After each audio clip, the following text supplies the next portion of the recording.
Praise the Lord, hallelujah. सारे ਨੂੰ ਮੇਰੇ ਵੱਲੋਂ ਜੈ ਮਸੀਹ ਕੀ। ਜਿਵੇਂ ਕਿ ਤੁਸੀਂ ਸਾਰੇ ਜਾਣਦੇ ਹੋ ਕਿ ਅਸੀਂ ਰੋਜ਼ ਦੀ ਰੋਟੀ ਵਿਸ਼ਾ ਸ਼ੁਰੂ ਕੀਤਾ ਹੈ ਔਰ ਹਰ ਰੋਜ਼ ਅਸੀਂ ਥੋੜਾ ਥੋੜਾ ਵਚਨ ਦੇ ਵਿੱਚੋਂ ਸਿੱਖਾਂਗੇ। ਔਰ ਅੱਜ ਅਸੀਂ ਪੜਾਂਗੇ दूसरा करंथियों ਦਾ खत ਦਾ 12 अध्याय ਦੀ 9 आयत और 10 आयत। और उसने मुझसे कहा, मेरा अनुग्रह तेरे लिए बहुत है, क्योंकि मेरी सामर्थ निर्बलता में सिद्ध होती है। इसलिए मैं बड़े आनंद से अपनी निर्बलताओं पर घमंड करूँगा कि मसीह की सामर्थ मुझ पर छाया करती रहे। इस कारण मैं मसीह के लिए निर्बलताओं, निंदाओं में और दरिद्रता में और उपद्रवों में और संकटों में प्रसन्न हूँ, क्योंकि जब मैं निर्बल होता हूँ तभी बलवंत होता हूँ। सो प्यारे जी, जो अज असीं सिखांगे, जैसा असीं पढ़िया कि मेरा फजल तेरे लिए काफ़ी, मेरा अनुग्रह तेरे लिए काफ़ी है, क्योंकि मेरी सामर्थ निर्बलता में सिद्ध होती है। सो प्यारे अजीजो, अज असीं देखते हैं संसार भर दे विच कि इहो ਜਿਹੇ ਜਦੋਂ ਜੀਵਨ ਦੇ ਵਿੱਚ ਹਾਲਾਤ ਬਣਦੇ ਆ ਤੇ ਮਸੀਹੀ ਜੀਵਨ ਜਿਹੜਾ ਆ ਡਗਮਗਾ ਜਾਂਦਾ ਆ। ਔਰ ਵਚਨ ਦੱਸਦਾ ਆ ਕਿ ਮੇਰੀ ਸਾਮਰਥ ਜਿਹੜੀ ਆ ਉਹ ਨਿਰਬਲਤਾ ਦੇ ਵਿੱਚ ਹੀ ਸਿੱਧ ਹੁੰਦੀ ਆ। ਸੋ ਅਸੀਂ ਚਾਹੁੰਦੇ ਨਹੀਂ ਆ ਕਿ ਸਾਡੇ ਜੀਵਨ ਦੇ ਵਿੱਚ ਨਿਰਬਲਤਾ ਆਵੇ। ਔਰ ਜੇ ਸਾਡੇ ਜੀਵਨ ਦੇ ਵਿੱਚ ਨਿਰਬਲਤਾ ਨਹੀਂ ਆਵੇਗੀ ਤੇ ਫਿਰ ਸਮਝ ਲਓ ਕਿ ਅਸੀਂ ਪਰਮੇਸ਼ਵਰ ਦੀ ਸਾਮਰਥ ਤੋਂ ਵਾਕਫ ਹੀ ਨਹੀਂ ਹੋ ਸਕਦੇ। ਪਰਮੇਸ਼ਵਰ ਕੀ ਕਰ ਸਕਦਾ ਹੈ, ਉਹਦੀ ਕੀ ਕੁਦਰਤ ਆ, ਉਹ ਤੋਂ ਅਸੀਂ ਕਦੇ ਵੀ ਵਾਕਫ ਨਹੀਂ ਹੋ ਸਕਦੇ ਅਗਰ ਅਸੀਂ ਨਿਰਬਲਤਾ ਦੇ ਵਿੱਚ ਜਾਈਏ ਨਾ। ਅੱਜ ਸੰਸਾਰ ਦੇ ਲੋਕ ਜਦੋਂ ਸੇਵਕਾਂ ਦੇ ਕੋਲ ਆਉਂਦੇ ਆ ਤੇ ਆਪਣੀਆਂ ਕੋਈ ਨਾ ਕੋਈ ਸਮੱਸਿਆਵਾਂ ਲੈ ਕੇ ਆਉਂਦੇ ਆ। ਔਰ ਅਕਸਰ ਕੋਈ ਬਿਮਾਰ ਹੁੰਦਾ ਹੈ, ਕੋਈ ਪਰੇਸ਼ਾਨ ਹੁੰਦਾ ਹੈ, ਕੋਈ ਕਰਜ਼ਦਾਰ ਹੁੰਦਾ ਹੈ, ਕੋਈ ਵਿਚਾਰਾ ਵਿਦੇਸ਼ ਵਿੱਚ ਜਾਣਾ ਚਾਹੁੰਦਾ ਹੈ, ਕੋਈ ਦੁਸ਼ਟ ਆਤਮਾ ਦਾ ਜਕੜਿਆ ਹੋਇਆ ਹੈ, ਕੋਈ ਕਰਜ਼ੇ ਦੇ ਬੋਝ ਹੇਠ ਆ। ਸੋ ਇਹੋ ਜਿਹੀਆਂ ਚੀਜ਼ਾਂ ਨੂੰ ਲੈ ਕੇ ਲੋਕ ਖੁਦਾ ਦੇ ਸੇਵਕਾਂ ਦੇ ਕੋਲ ਆਉਂਦੇ ਆ ਔਰ ਸੇਵਕ ਪ੍ਰਾਰਥਨਾ ਕਰਦੇ ਆ। ਔਰ ਬਹੁਤਿਆਂ ਦੇ ਜੀਵਨ ਦੇ ਵਿੱਚ ਖੁਦਾ ਆਪਣੀ ਕੁਦਰਤ ਨੂੰ ਪੇਸ਼ ਵੀ ਕਰਦਾ ਹੈ, ਜ਼ਾਹਰ ਵੀ ਕਰਦਾ ਹੈ। ਇਹਦੇ ਬਾਵਜੂਦ ਫਿਰ ਜਦੋਂ ਕਿਸੇ ਦੇ ਜੀਵਨ ਦੇ ਵਿੱਚ ਕੰਮ ਹੁੰਦਾ ਤੇ ਲੋਕ ਫਿਰ ਇਹੋ ਜਿਹੀਆਂ ਚੀਜ਼ਾਂ ਦੇ ਮਗਰ ਹੀ ਲੱਗ ਜਾਂਦੇ ਆ। ਔਰ ਪਰਮੇਸ਼ਵਰ ਨੂੰ ਸਿਰਫ ਉਹ ਇੱਕ ਚੰਗਾ ਕਰਨ ਵਾਲਾ, ਇੱਕ ਸ਼ਿਫਾ ਦੇਣ ਵਾਲਾ, ਇੱਕ ਬਰਕਤ ਦੇਣ ਵਾਲਾ, ਇੱਕ ਦੁਸ਼ਟ ਆਤਮਿਆਂ ਤੋਂ ਛਡਾਉਣ ਵਾਲਾ, ਪਰੇਸ਼ਾਨੀਆਂ ਤੋਂ ਆਜ਼ਾਦ ਕਰਨ ਵਾਲਾ ਹੀ ਸਮਝਦੇ ਆ। ਔਰ ਪਰਮੇਸ਼ਵਰ ਦੀ ਪਹਿਚਾਣ ਉਹਨਾਂ ਦੀ ਇੱਥੋਂ ਤੱਕ ਹੀ ਸੀਮਤ ਰਹਿ ਜਾਂਦੀ ਹੈ ਔਰ ਇਸ ਤੋਂ ਅੱਗੇ ਉਹ ਫਿਰ ਵੱਧਦੇ ਨਹੀਂ ਹੈ। ਫਿਰ ਉਹਨਾਂ ਦੇ ਜੀਵਨ ਦੇ ਵਿੱਚ ਕੋਈ ਨਿਰਬਲਤਾ ਆਉਂਦੀ ਹੈ, ਕੋਈ ਮੁਸ਼ਕਿਲ ਆਉਂਦੀ ਹੈ, ਕੋਈ ਪਰੇਸ਼ਾਨੀ ਆਉਂਦੀ ਹੈ, ਫਿਰ ਉਹ ਦੁਬਾਰਾ ਉਸੇ ਚੀਜ਼ ਦੇ ਉੱਤੇ ਹੀ ਚਲੇ ਜਾਂਦੇ ਆ। ਜਦ ਕਿ ਸੰਤ ਪੌਲੁਸ ਕਹਿੰਦਾ ਕਿ ਇਹੋ ਜਿਹਾ ਵਕਤ ਮੇਰੇ ਜੀਵਨ ਦੇ ਵਿੱਚ ਵੀ ਆਇਆ। ਮੈਂ 3 ਵਾਰ ਖੁਦਾਵੰਦ ਖੁਦਾ ਦੇ ਅੱਗੇ ਇਹ ਗੁਜ਼ਾਰਿਸ਼ ਰੱਖੀ ਔਰ ਮੈਨੂੰ ਇੱਕੋ ਹੀ ਜਵਾਬ ਆਇਆ, ਤੇਰੇ ਲਈ ਮੇਰਾ ਅਨੁਗ੍ਰਹਿ ਹੀ ਕਾਫੀ ਹੈ, ਤੇਰੇ ਲਈ ਮੇਰਾ ਫਜ਼ਲ ਹੀ ਕਾਫੀ ਹੈ। ਔਰ ਅੱਗੇ ਲਿਖਿਆ, ਕਿਉਂਕਿ ਮੇਰੀ ਸਾਮਰਥ ਨਿਰਬਲਤਾ में सिद्ध होती है। ਪਿਆਰੇ ਜੀਜੋ, ਜੇ ਤੇ ਅਸੀਂ ਚਾਹੁੰਦੇ ਹਾਂ ਅਸੀਂ ਪਰਮੇਸ਼ਵਰ ਦੀ ਸਾਮਰਥ ਨੂੰ ਦੇਖੀਏ, ਫਿਰ ਨਿਰਬਲਤਾ ਤੋਂ ਦੌੜੋ ਨਾ, ਨਿਰਬਲਤਾਈਆਂ ਤੋਂ ਘਬਰਾਓ ਨਾ, ਕਿਉਂਕਿ ਪਰਮੇਸ਼ਵਰ ਦੇ ਬਾਰੇ ਜਾਣਨਾ ਔਰ ਪਰਮੇਸ਼ਵਰ ਦੀ ਸਾਮਰਥ ਨੂੰ ਜਿਵੇਂ ਜਿਵੇਂ ਅਸੀਂ ਸਮਝਾਂਗੇ ਤਿਵੇਂ ਤਿਵੇਂ ਸਾਨੂੰ ਪਰਮੇਸ਼ਵਰ ਦੇ ਗੁਣਾਂ ਦਾ ਪਤਾ ਲੱਗੇਗਾ ਕਿ ਉਹ ਕੀ ਕਰ ਸਕਦਾ ਹੈ। ਇਸ ਲਈ ਨਿਰਬਲਤਾ ਤੋਂ ਭੱਜੋ ਨਾ, ਨਿਰਬਲਤਾਈਆਂ ਤੋਂ ਘਬਰਾਓ ਨਾ, ਬਲਕਿ ਇਹਨਾਂ ਦਾ ਸਾਹਮਣਾ ਕਰਨ ਦੇ ਲਈ ਹਮੇਸ਼ਾ ਤਿਆਰ ਰਹੋ। ਕਿਉਂਕਿ ਵਚਨ ਦੱਸਦਾ ਆ ਕਿ ਮੇਰਾ ਅਨੁਗ੍ਰਹਿ ਤੇਰੇ ਲਈ ਕਾਫੀ ਹੈ, ਮੇਰਾ ਫਜ਼ਲ ਤੇਰੇ ਲਈ ਕਾਫੀ ਹੈ ਔਰ ਮੇਰੀ ਸਾਮਰਥ ਜਿਹੜੀ ਆ ਉਹ ਨਿਰਬਲਤਾ ਦੇ ਵਿੱਚ ਸਿੱਧ ਹੁੰਦੀ ਹੈ। ਸੋ ਪਿਆਰੇ ਅਜੀਜ਼ੋ, ਜੇ ਅਸੀਂ ਚਾਹੁੰਦੇ ਹਾਂ ਕਿ ਅਸੀਂ ਪਰਮੇਸ਼ਵਰ ਦੀ ਸਾਮਰਥ ਨੂੰ ਸਿੱਧ ਹੁੰਦਿਆਂ ਵੇਖੀਏ ਤੇ ਫਿਰ ਨਿਰਬਲਤਾ ਜਦੋਂ ਆਉਂਦੀ ਆ, ਨਿਰਬਲਤਾਈਆਂ ਦੇ ਵਿੱਚ ਫਿਰ ਤੁਸੀਂ ਪਰੇਸ਼ਾਨ ਨਾ ਹੋਵੋ, ਕਿਉਂਕਿ ਇਹ ਨਿਰਬਲਤਾ ਇਸੇ ਲਈ ਉਹਨੇ ਆਉਣ ਦਿੱਤੀ ਆ ਤਾਂ ਕਿ ਉਹ ਸਾਡੇ ਜੀਵਨ ਦੇ ਵਿੱਚ ਆਪਣੀ ਸਾਮਰਥ ਨੂੰ ਦਿਖਾ ਸਕੇ। ਇਸ ਲਈ ਸਾਡੇ ਵਿੱਚ ਔਰ ਸੰਤ ਪੌਲੁਸ ਦੇ ਵਿੱਚ ਕੀ ਫਰਕ ਹੈ? ਸੰਤ ਪੌਲੁਸ ਪਰਮੇਸ਼ਵਰ ਦੀ ਇੱਛਾ ਨੂੰ ਸਮਝਦਾ ਹੈ ਔਰ ਉਹ ਜਾਣਦਾ ਹੈ ਕਿ ਪਰਮੇਸ਼ਵਰ ਦੀ ਇੱਛਾ ਜਿਹੜੀ ਆ ਉਹ ਮੇਰੇ ਲਈ ਭਲੀ ਹੈ। ਔਰ ਫਿਰ ਅੱਗੇ ਦੇਖਦੇ ਹਾਂ ਕਿੰਨੀ ਜ਼ਬਰਦਸਤ ਗੱਲ ਲਿਖਿਆ ਵਚਨ ਦੇ ਵਿੱਚ कि इसलिए मैं बड़े आनंद से अपनी निर्बलताओं पर घमंड करूंगा। ਹੁਣ ਉਹ ਨਿਰਬਲਤਾ ਤੋਂ ਘਬਰਾਉਂਦਾ ਨਹੀਂ, ਨਿਰਬਲਤਾ ਦਾ ਕਰਕੇ ਪਰੇਸ਼ਾਨ ਨਹੀਂ, ਕਿਉਂਕਿ ਪਰਮੇਸ਼ਵਰ ਨੇ ਜਦੋਂ ਕਹਿ ਦਿੱਤਾ ਕਿ ਤੇਰੇ ਲਈ ਮੇਰਾ ਅਨੁਗ੍ਰਹਿ ਕਾਫੀ ਆ, ਕਿਉਂਕਿ ਮੇਰੀ ਸਾਮਰਥ ਜਿਹੜੀ ਆ ਨਿਰਬਲਤਾ ਦੇ ਵਿੱਚ ਸਿੱਧ ਹੁੰਦੀ ਆ। ਇਸ ਲਈ ਫਿਰ ਖੁਦਾ ਦਾ ਦਾਸ ਬੜੇ ਫਖਰ ਦੇ ਨਾਲ ਕਹਿੰਦਾ ਕਿ ਮੈਂ ਆਪਣੀਆਂ ਨਿਰਬਲਤਾਈਆਂ ਦੇ ਉੱਤੇ ਵੀ ਘਮੰਡ ਕਰਾਂਗਾ।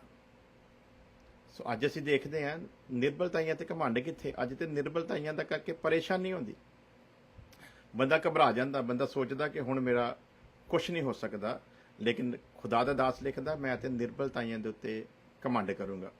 ਕਿਉਂ ਕਰੂੰਗਾ? ਕਿ ਮਸੀਹ ਕੀ ਸਾਮਰਥ ਮੁਝ ਪਰ ਛਾਇਆ ਕਰੇ। ਨਿਰਬਲਤਾਈਆਂ ਦੇ ਉੱਤੇ ਘਮੰਡ ਇਸ ਲਈ ਕਰੂੰਗਾ ਕਿਉਂਕਿ ਮਸੀਹ ਦੀ ਸਮਰਥ ਜਿਹੜੀ ਆ ਕਹਿੰਦਾ ਮੁਝ ਪਰ ਛਾਇਆ ਕਰੇ। ਸੋ ਜੇ ਅਸੀਂ ਚਾਹੁੰਦੇ ਹਾਂ ਕਿ ਮਸੀਹ ਦੀ ਸਮਰਥ ਸਾਡੇ ਉੱਤੇ ਵੀ ਛਾਇਆ ਕਰੇ, ਫਿਰ ਸਾਨੂੰ ਵੀ ਸੰਤ ਪੌਲੁਸ ਵਾਂਗੂ ਨਿਰਬਲਤਾਈਆਂ ਦੇ ਉੱਤੇ ਘਮੰਡ ਕਰਨਾ ਪੈਣਾ। ਸਾਨੂੰ ਨਿਰਬਲਤਾਈਆਂ ਤੋਂ ਘਬਰਾਉਣਾ ਨਹੀਂ, ਬਲਕਿ ਇਹ ਸਮਝਣਾ ਆ ਕਿ ਪਰਮੇਸ਼ਵਰ ਨੇ ਮੈਨੂੰ ਇਸ ਯੋਗ ਸਮਝਿਆ ਆ, ਉਹਨੂੰ ਮੇਰੇ ਤੇ ਭਰੋਸਾ ਆ, ਮੈਂ ਨਿਰਬਲਤਾਈਆਂ ਦੇ ਵਿੱਚ ਵੀ ਉਹਦੇ ਵਿੱਚ ਟਿਕਿਆ ਰਹਿ ਸਕਦਾ ਆ। ਉਹਨੇ ਮੇਰੇ ਤੇ ਨਿਰਬਲਤਾਈ ਆਉਣ ਹੀ ਅਸਰ ਕੇ ਦਿੱਤੀ ਹੈ। ਅਯੂਬ ਦੇ ਉੱਤੇ ਪਰਮੇਸ਼ਵਰ ਦੁੱਖ ਆਉਣ ਹੀ ਅਸਰ ਕੇ ਦਿੰਦਾ ਆ, ਕਿਉਂਕਿ ਪਰਮੇਸ਼ਵਰ ਨੂੰ ਅਯੂਬ ਦੇ ਉੱਤੇ ਭਰੋਸਾ ਹੈ ਕਿ ਮੇਰਾ ਬੰਦਾ ਆਪਣੇ ਵਿਸ਼ਵਾਸ ਦੇ ਉੱਤੇ ਬਣਿਆ ਰਹੇਗਾ। ਪਰਮੇਸ਼ਵਰ ਮੂਸਾ ਦੇ ਜੀਵਨ ਦੇ ਵਿੱਚ ਉਤਾਰ ਚੜਾਅ ਇਸ ਲਈ ਆਉਣ ਦਿੰਦਾ ਹੈ ਕਿਉਂਕਿ ਉਹਨੂੰ ਪਤਾ ਹੈ ਮੇਰਾ ਬੰਦਾ ਹੋਰ ਮਜ਼ਬੂਤ ਹੋਵੇਗਾ। ਅਬਰਾਹਮ ਦੇ ਜੀਵਨ ਦੇ ਵਿੱਚ ਆਪਣੀ ਸਮਰਥ ਇਸੇ ਤਰ੍ਹਾਂ ਪ੍ਰਗਟ ਕਰਦਾ ਹੈ। ਸੋ ਪਿਆਰੇ ਅਜੀਜ਼ੋ, ਜਦੋਂ ਸਾਡੇ ਜੀਵਨ ਦੇ ਵਿੱਚ ਦੁੱਖ, ਤਕਲੀਫ, ਬਿਮਾਰੀ, ਪਰੇਸ਼ਾਨੀ ਕੋਈ ਆਉਂਦੀ ਹੈ, ਇਟ ਮੀਨਜ਼ ਕਿ ਪਰਮੇਸ਼ਵਰ ਸਾਡੇ ਜੀਵਨ ਦੇ ਵਿੱਚ ਬਹੁਤ ਵੱਡਾ ਕੰਮ ਕਰਨ ਜਾ ਰਿਹਾ ਹੈ। ਪਰਮੇਸ਼ਵਰ ਦੁਨੀਆ ਦੇ ਵਿੱਚ ਸਾਡੇ ਜੀਵਨ ਨੂੰ ਇੱਕ ਗਵਾਹੀ ਬਣਾਉਣ ਜਾ ਰਿਹਾ ਹੈ। ਪਰਮੇਸ਼ਵਰ ਸਾਨੂੰ ਦੁਨੀਆ ਦੇ ਲਈ ਇੱਕ ਨਿਸ਼ਾਨ ਬਣਾਉਣ ਜਾ ਰਿਹਾ ਹੈ। ਔਰ ਪਰਮੇਸ਼ਵਰ ਇਸ ਯੋਜਨਾ ਦੇ ਵਿੱਚ ਆ ਕਿ ਉਹ ਦੁਨੀਆ ਦੇ ਵਿੱਚ ਇਹ ਦੱਸ ਸਕੇ ਕਿ ਮੇਰੇ ਤੇ ਜਿਹੜੇ ਭਰੋਸਾ ਕਰਦੇ ਆ, ਮੈਂ ਕਿਵੇਂ ਆਪਣੇ ਅਨੁਗ੍ਰਹਿ ਨੂੰ ਉਹਨਾਂ ਤੇ ਉੰਡੇਲ ਦਿੰਦਾ ਹੈ। ਅਗਲੀ ਬੜੀ ਜ਼ਬਰਦਸਤ ਗੱਲ ਲਿਖੀ ਆ, ਇਸ ਕਾਰਨ मैं मसीह के लिए निर्बलता हूँ। किधर लिए? मसीह के लिए। इसलिए मैं मसीह के लिए निर्बलताओं और निंदाओं में और दरिद्रता में, ਅਸੀਂ ਤਾਂ ਘਬਰਾ ਜਾਂਦੇ ਹਾਂ, ਨਿਰਬਲਤਾਈਆਂ ਆਉਂਦੀਆਂ ਤਾਂ ਘਬਰਾ ਜਾਂਦੇ। ਕੋਈ ਸਾਡੀ ਨਿੰਦਾ ਕਰੇ ਤਾਂ ਅਸੀਂ ਪਰੇਸ਼ਾਨ ਹੋ ਜਾਂਦੇ, ਨਿੰਦਾ ਦਾ ਪਤਾ ਲੱਗੇ ਤੇ ਫਿਰ ਅਸੀਂ ਵੀ ਅਗਲੇ ਦੀ ਨਿੰਦਾ ਕਰਨੀ ਸ਼ੁਰੂ ਕਰ ਦਿੰਦੇ ਆ, ਔਰ ਅਸੀਂ ਫਿਰ ਜ਼ਿਆਦਾ ਹੀ ਕਰਦੇ ਹਾਂ। ਲੇਕਿਨ ਸੰਤ ਪੌਲੁਸ ਇਸ ਗੱਲ ਨੂੰ ਸਮਝ ਗਿਆ, ਮਸੀਹ ਦੇ ਕਾਰਨ ਅਗਰ ਮੇਰੀ ਨਿੰਦਾ ਵੀ ਹੁੰਦੀ ਆ, ਇਹ ਵੀ ਮੇਰੇ ਲਈ ਮੁਬਾਰਕ ਗੱਲ ਹੈ। ਅਗਰ ਕੋਈ ਮੈਨੂੰ ਬੁਰਾ ਵੀ ਕਹਿੰਦਾ ਆ, ਇਹ ਵੀ ਮੇਰੇ ਲਈ ਮੁਬਾਰਕ ਗੱਲ ਆ। ਪਰਮੇਸ਼ਵਰ ਨੇ ਮੈਨੂੰ ਇਸ ਯੋਗੇ ਬਣਾਇਆ ਕਿ ਮੈਂ ਉਹਦੇ ਖਾਤਰ ਨਿੰਦਾ ਸਹਿ ਸਕਾਂ। ਸੋ ਨਿੰਦਾ ਤੋਂ ਘਬਰਾਓ ਨਾ। ਅਗਲੀ ਗੱਲ ਬੜੀ ਜ਼ਬਰਦਸਤ ਲਿਖੀ, ਕਹਿੰਦਾ ਔਰ ਦਰਿਦਰਤਾ ਮੇ ਵੀ।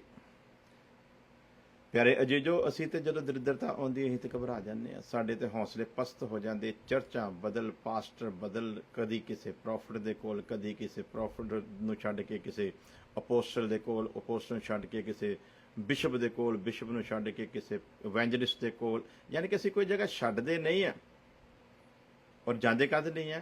ਕਿਸੇ ਤਰ੍ਹਾਂ ਅਸੀਂ ਦਰਿਦਰਤਾ ਤੋਂ ਬਚ ਜਾਈਏ, ਕਿਸੇ ਤਰ੍ਹਾਂ ਸਾਡਾ ਜੀਵਨ ਐਸਾ ਹੋ ਜਾਵੇ ਕਿ ਕੋਈ ਸਾਡੀ ਨਿੰਦਾ ਕਰੇ ਹੀ ਨਾ। ਪਿਆਰੇ ਅਜੀਜ਼ੋ, ਜੇ ਅਸੀਂ ਮਸੀਹ ਦੇ ਲਈ ਨਿੰਦਾ ਨਹੀਂ ਨਾ ਉਠਾਵਾਂਗੇ ਤੇ ਫਿਰ ਅਸੀਂ ਮਸੀਹ ਦੇ ਹੈਗੇ ਹੀ ਨਹੀਂ ਆ, ਕਿਉਂਕਿ ਉਹਨੇ ਸਾਡੀ ਖਾਤਰ ਨਿੰਦਾ ਉਠਾਈ ਹੈ। ਇਸ ਲਈ ਉਹ ਚਾਹੁੰਦਾ ਹੁਣ ਅਸੀਂ ਉਹਦੀ ਖਾਤਰ ਨਿੰਦਾ ਨੂੰ ਸਹਿਣ ਕਰੀਏ। ਔਰ ਇਸ ਤੋਂ ਅੱਗੇ ਲਿਖਦਾ ਦਰਿਦਰਤਾ ਉਪਦਰਵੋਂ ਮੇਂ ਵੀ, ਕਿੱਦਾਂ ਦੇ ਵੀ ਹਾਲਾਤ ਹੋ ਜਾਣ, ਕੋਈ ਪਰੇਸ਼ਾਨੀ ਨਹੀਂ। ਔਰ ਤੁਸੀਂ ਦੇਖਦੇ ਹੋ ਸੰਤ ਪੌਲੁਸ ਦੇ ਜੀਵਨ ਨੂੰ, ਕੈਸੇ ਕੈਸੇ ਕਸ਼ਟ, ਕੈਸੀਆਂ ਕੈਸੀਆਂ ਮੁਸੀਬਤਾਂ ਦੇ ਜੀਵਨ 'ਚ ਆਉਂਦੀਆਂ, ਲੇਕਿਨ ਹਰ ਮੁਸੀਬਤ ਤੋਂ ਬਾਅਦ ਸੰਤ ਪੌਲੁਸ ਹੋਰ ਮਜ਼ਬੂਤ ਹੁੰਦਾ। ਉਸੇ ਤਰ੍ਹਾਂ ਸਾਡੇ ਜੀਵਨ ਦੇ ਵਿੱਚ ਵੀ ਜੋ ਵੀ ਦੁੱਖ, ਤਕਲੀਫ, ਬਿਮਾਰੀ, ਪਰੇਸ਼ਾਨੀ ਕੁਝ ਵੀ ਆਉਂਦਾ ਆ, ਪਰਮੇਸ਼ਵਰ ਸਾਨੂੰ ਨਾਸ਼ ਕਰਨ ਦੇ ਲਈ ਨਹੀਂ ਇਹਨਾਂ ਚੀਜ਼ਾਂ ਨੂੰ ਆਉਣ ਦਿੰਦਾ। ਪਰਮੇਸ਼ਵਰ ਭੇਜਦਾ ਨਹੀਂ ਹੈ, ਯਾਦ ਰੱਖੋ। ਪਰਮੇਸ਼ਵਰ ਇਹ ਚੀਜ਼ਾਂ ਨੂੰ ਆਉਣ ਦਿੰਦਾ ਆ, ਇਸ ਲਈ ਆਉਣ ਦਿੰਦਾ ਕਿ ਉਹ ਸਾਨੂੰ ਹੋਰ ਜ਼ਿਆਦਾ ਮਜ਼ਬੂਤ ਕਰੇ, ਉਹ ਸਾਨੂੰ ਹੋਰ ਜ਼ਿਆਦਾ ਦੁਨੀਆ ਦੇ ਵਿੱਚ ਜਿਹੜਾ ਉਹਨੇ ਸਾਡੇ ਤੇ ਭਰੋਸਾ ਕਰਕੇ ਸਾਨੂੰ ਆਪਣੇ ਪਿਆਰੇ ਪੁੱਤਰ ਮਸੀਹ ਯਸੂ ਦੀ ਮਹਿਮਾ ਦੇ ਵਿੱਚ ਬੁਲਾਇਆ ਔਰ ਇੱਕ ਸੇਵਕਾਈ ਸੌਂਪੀ ਹੈ। ਅਸੀਂ ਇਸ ਯੋਗ ਤੇ ਨਹੀਂ ਸੀ ਕਿ ਪਰਮੇਸ਼ਵਰ ਸਾਡੇ ਤੇ ਭਰੋਸਾ ਕਰੇ, ਪਰ ਫਿਰ ਵੀ ਉਹਨੇ ਆਪਣੇ ਭਰੋਸੇ ਨੂੰ ਜਤਾਇਆ ਹੈ। ਔਰ ਜਦੋਂ ਉਹਨੇ ਸਾਡੇ ਭਰੋਸੇ ਨੂੰ ਜਤਾਇਆ ਤੇ ਫਿਰ ਅਸੀਂ ਸ਼ੈਤਾਨ ਨੂੰ ਇਸ ਮਿਸ਼ਨ ਦੇ ਵਿੱਚ ਕਾਮਯਾਬ ਨਾ ਹੋਣ ਦੇਈਏ। ਸ਼ੈਤਾਨ ਹੱਸੇ ਨਾ, ਬਲਕਿ ਸ਼ੈਤਾਨ ਨੂੰ ਦੱਸ ਸਕੀਏ ਕਿ ਜੇ ਮੇਰੇ ਪਰਮੇਸ਼ਵਰ ਨੇ ਮੇਰੇ ਵਰਗੇ ਗੁਨੇਗਾਰ ਦੇ ਉੱਤੇ ਭਰੋਸਾ ਕਰਕੇ ਮੈਨੂੰ ਕੋਈ ਜ਼ਿੰਮੇਵਾਰੀ ਸੌਂਪੀ ਹੈ ਤੇ ਮੈਂ ਉਹਨੂੰ ਬਖੂਬੀ ਨਿਭਾਉਣ ਦੀ ਤਾਕਤ ਉਹਦੇ ਫਜ਼ਲ ਦੇ ਨਾਲ ਰੱਖਦਾ ਆ। ਸੋ ਸੰਕਟੋਂ ਮੇਂ ਵੀ ਪ੍ਰਸੰਨ ਹੋ ਕਹਿੰਦਾ। ਤੇ ਅਸੀਂ ਤਾਂ ਸੰਕਟ ਦੇ ਵਿੱਚ ਪਰੇਸ਼ਾਨ ਹੋ ਜਾਂਦੇ ਆ। ਆਪਣੇ ਉੱਤੇ ਗੌਰ ਕਰ ਲਈਏ, ਜਦੋਂ ਸੰਕਟ ਆਉਂਦਾ ਸਾਡਾ ਹਾਲ ਕੀ ਹੁੰਦਾ ਹੈ, ਕਿਵੇਂ ਸਾਨੂੰ ਭੱਜ ਦੌੜ ਮੱਚ ਜਾਂਦੀ ਹੈ, ਕਿਵੇਂ ਸਾਨੂੰ ਲੱਗਦਾ ਕਿ ਸ਼ਾਇਦ ਹੁਣ ਸਾਡਾ ਜੀਵਨ ਰੁਕ ਹੀ ਜਾਣਾ ਆ, ਹੁਣ ਇਸ ਤੋਂ ਅੱਗੇ ਕੋਈ ਆਸ ਰਹਿਣੀ ਨਹੀਂ ਆ, ਹੁਣ ਤੇ ਬਸ ਖਤਮ, ਹੁਣ ਤੇ ਬਸ ਗਏ। ਪਰ ਯਾਦ ਰੱਖੋ, ਸੰਤ ਪਲੂਸ ਕਹਿੰਦਾ ਮੈਂ ਤੇ ਇਹਨਾਂ ਚੀਜ਼ਾਂ ਦੇ ਵਿੱਚ ਘਮੰਡ ਕਰਾਂਗਾ, मैं इन चीज़ों के विच प्रसन्न रहांगा, क्योंकि जब मैं निर्बल होता हूँ तभी बलवंत होता हूँ। कभी गौर करो, जो साडे जीवन में इहो जिहा मौका आउंदा है और जो असीं परमेश्वर के फजल च बैठ के उहदे फजल दे विच रह के उहदे फजल नूं समझ के जो असीं इन्हां चीज़ां दे उत्ते जित पाउने आ, किड्डा वड्डा आनंद आउंदा जीवन दे विच, किड्डी वड्डी खुशी महसूस हुंदी है जो असीं किसी भी पाप के काम नूं हराउने आ, ਜਦੋਂ ਕਿਸੇ ਵੀ ਖਿਆਲ ਨੂੰ ਬੰਧਨ ਦੇ ਵਿੱਚ ਲਿਆਉਂਦੇ ਆ, ਜਦੋਂ ਕਿਸੇ ਵੀ ਵਿਚਾਰ ਦਾ ਖੰਡਨ ਕਰਦੇ ਆ ਜਿਹੜਾ ਮਸੀਹ ਦੇ ਗਿਆਨ ਦੇ ਵਿਰੁੱਧ ਸਿਰ ਝੁਕੇ, ਉਦੋਂ ਕਿੰਨੀ ਪ੍ਰਸੰਨਤਾ ਹੁੰਦੀ ਹੈ। ਔਰ ਇਹ ਪ੍ਰਸੰਨਤਾ ਕਿਉਂ ਹੁੰਦੀ ਹੈ? ਕਿਉਂਕਿ ਸਾਨੂੰ ਪਰਮੇਸ਼ਵਰ ਦਾ ਜਿਹੜਾ ਵਚਨ ਸੌਂਪਿਆ ਗਿਆ ਆ, ਸਾਨੂੰ ਉਸ ਚੀਜ਼ ਨੂੰ ਲੈ ਕੇ ਸਾਡੇ ਅੰਦਰ ਇੱਕ ਮਾਣ ਆਉਂਦਾ ਆ ਕਿ ਮੈਂ ਪਰਮੇਸ਼ਵਰ ਦੇ ਪਵਿੱਤਰ ਆਤਮਾ ਦੀ ਅਗਵਾਈ ਵਿੱਚ ਚੱਲਦੇ ਹੋਏ ਪਰਮੇਸ਼ਵਰ ਦੀ ਇੱਛਾ ਨੂੰ ਪੂਰਾ ਕੀਤਾ ਹੈ। मैं किसी परेशानी तो घबराया नहीं, मैं किसी बीमारी तो डरिया नहीं, मैं किसी संकट तो भजया नहीं, बल्कि मैं मन्निया कि परमेश्वर मेरे नाल है और परमेश्वर तो वड्डा कोई संकट नहीं। हर चीज़ परमेश्वर के सामने छोटी है। तो पर वचन दसदा है जो परमेश्वर मेरे वाले है तो फिर कौन मेरे खिलाफ है। प्यारे अजीजो, अज दे लई इन्ना काफ़ी है। आओ दुआ करते हैं। प्यारे खुदावंद खुदा, इस वचन नूं जिन्नियां ने भी सुनिया, हरेक जिंदगी के लिए तेरा ये वचन एक वड्डी आशीष का कारण हो।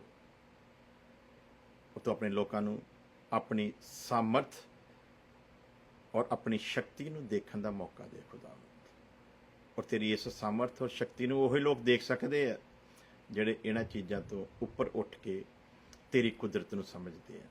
एक एक जिंदगी ते तेरे वड्डे अनुग्रह नूं मंग लैंदे आ। साडी प्रार्थना सुनो, कबूल करो मसीह यसू दे नाम दे विच। आमीन आमीन।